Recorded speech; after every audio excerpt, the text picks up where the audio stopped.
А в обменных пунктах полуострова нет дефицита американской и европейской валюты. Резкое падение рубля пока не привело к ажиотажу в обменниках Крыма.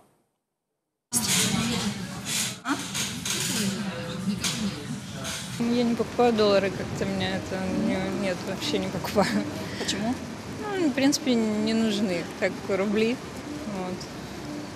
Ну, то есть... Я не пользуюсь, да, долларами. вообще Ну, у меня нет кредитов там каких-то или еще что-то, поэтому для меня это, в общем-то, не актуально. Глупо гоняться за этими деньгами, он то выше, то ниже постоянно. Это того не стоит, потому что можно и в минус уйти. Ну, Путин не даст точных обещаний, да, как оно что будет на самом деле. Я вообще не приобретаю доллары. Нет? А почему?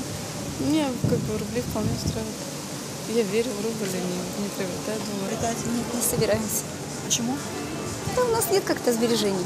У нас просто нет возможности приобретать сейчас доллары. У меня пенсия 9 тысяч. Какие доллары?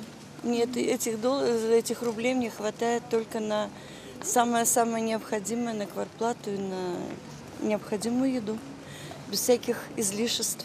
Тем более на доллары менять нечего абсолютно. Вот ребенок в школу идет. Сейчас ходим, спортивный костюм нужен. Такие цены фантастические. Поэтому все мы страдаем, наверное, от этого.